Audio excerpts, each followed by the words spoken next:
So, another Destiny 2 review. Are things better? Short answer, yes. But is it worth going back to? That's what we're going to answer in this video. I will be going over a lot. Some briefly, some more in depth, and even covering some things you may not think are important. But I will be talking about the Warmind DLC, the DLC pricing, state of casual Crucible, state of competitive Crucible, state of strikes, public events, the coin system, factions, and non-random roll weapons. This video is going to be much longer than any of my normal videos, so I will have timestamps pinned down below in the comments section. And if I forgot something, let me know in the comments and there may be a part 2.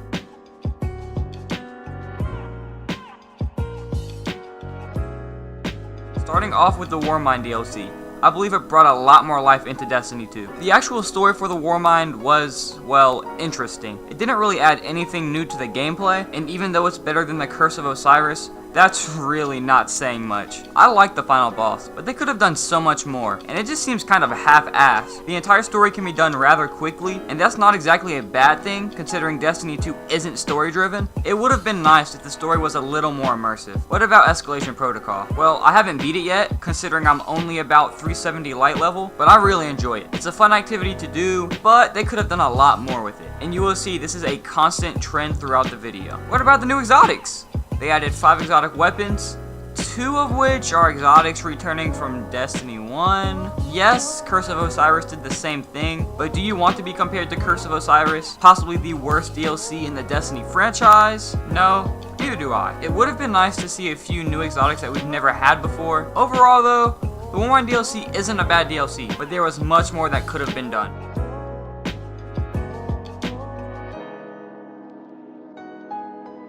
Because Warmind is a DLC, you will have to pay for it. So, is it worth $20? Well, this is where mixed opinions will come in. The Warmind DLC added a lot of things to Destiny 2, but it should have been things added that were in the vanilla game. So I'd say if you have $20 and you love Destiny, then most definitely buy it. But if you're tight on money or you just still aren't sure, keep watching the video and decide at the end.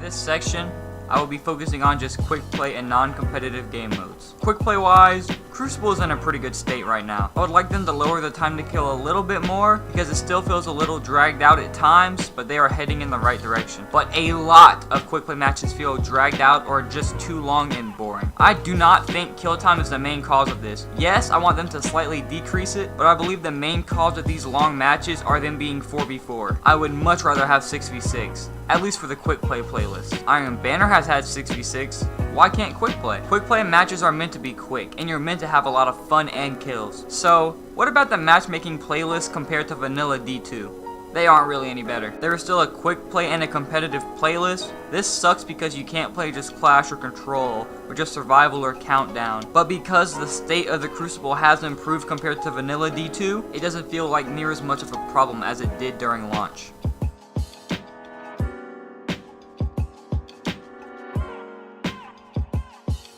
Oh boy, this is going to have very mixed opinions. Right now, competitive is dominated by about 3 or 4 loadouts. These loadouts consist of guns like the Graviton Lance, Anti-PD, Vigilance Wing, etc. But these are the main guns people use in competitive. Honestly though, this really isn't an issue. Think back to Destiny 1 Year 1. You had the Thorn, the Hawkmoon, and the Last Word. In Year 2, you had Doctrine of Passing, Hawksaws, and Shotguns. In Year 3 was basically Hawksaws, AS Lunas, Shotguns, and Sniper Gods. So Destiny has always had its meta of weapons. So I wouldn't consider this as a problem by itself. But what makes these weapons a problem is having no radar. I may be in the minority here, but I actually like the idea of no radar. It forces you and your team to play more tactically and communicate more. But the problem is the loadouts I mentioned. They just kill you way too fast for a no radar environment. And with how players team shot, not seeing them on your map and peeking a line of sight normally results in you getting killed almost instantly. And having a 3v4 bomb game or just being down 1 life in survival puts you at a huge disadvantage. I would talk about the Wormhusk crown on his own, but coming from a hunter main, that helmet needs a nerf. If you want an in-depth video on the Wormhusk helmet, I recommend checking out Cool Guy's video on it. He provides a great and honest opinion with the helmet, and it is overall an amazing video. What about solo queuing? Well, I think they can fix it a little bit, but there will never be a fix to it without matchmaking taking longer than it already does. They could make solo players only get matched up with other solo players, but as you get higher rank and with skill-based matchmaking, it would take a long time to get 7 other solo players with similar stats to yours. The easy solution is to just get a team with good chemistry and skill to play with. That's honestly the only way to succeed in higher level Crucible, because even if you're the best player in all of Destiny 2, you will never beat above average players with communication and teamwork.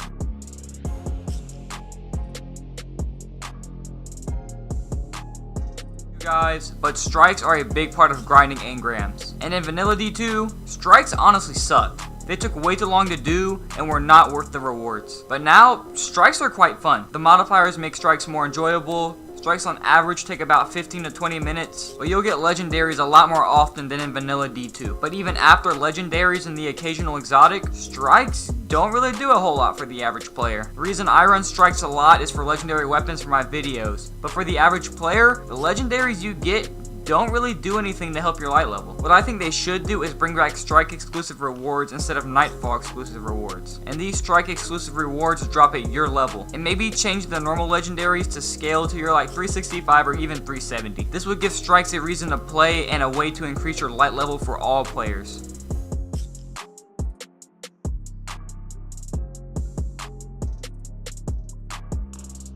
Nothing really needs to be done here. Public events are in a great spot. They are a great source of exotic and legendary weapons. Some public events aren't too enjoyable, but there is diversity in the public events, which is amazing, and it is far superior to Destiny 1 public events.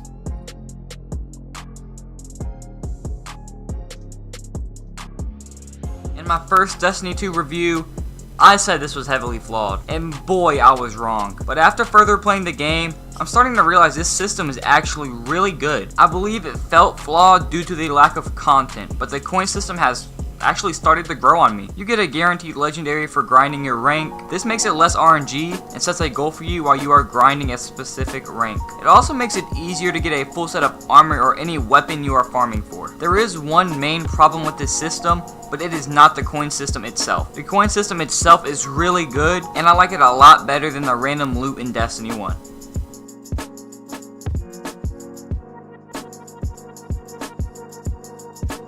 Unfortunately, I wasn't playing for any of the first faction rallies, so I cannot tell you what those were like. My friends told me they were pretty good, but I hate taking other people's word if I haven't experienced it myself. That's what my friends have told me. And even though Season 3's first faction rally isn't quite out yet, I absolutely love how they are making it one faction per account. It's finally making factions feel special, and it makes them feel more unique and important. In Destiny 1, you could just change weekly. This just made factions feel pointless and not special at all. And the faction rally idea is just an amazing thing in general. I am blindly judging this, but let's hope it doesn't suck. Like AM Dex does in Crucible.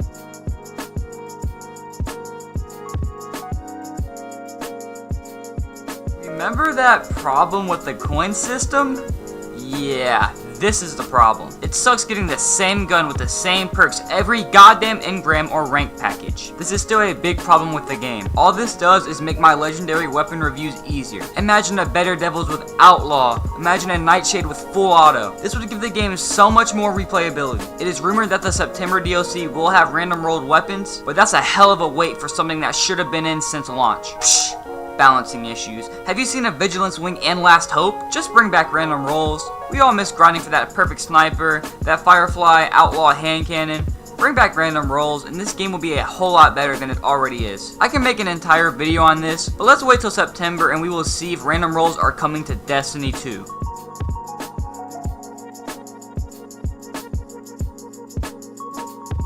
So, after hearing all this, is the game worth coming back to?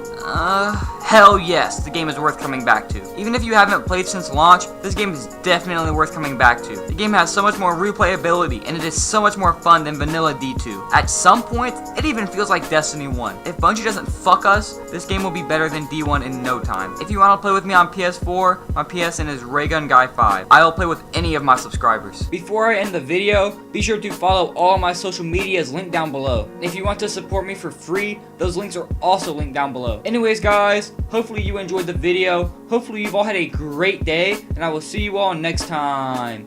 Peace out, guys. Yo, I ain't here for the money, I ain't here for the fame. Though it might be nice to own a jet plane, I'ma do it all for you. Come along and see it's true, but the world is pretty cold. You might need a sweater too.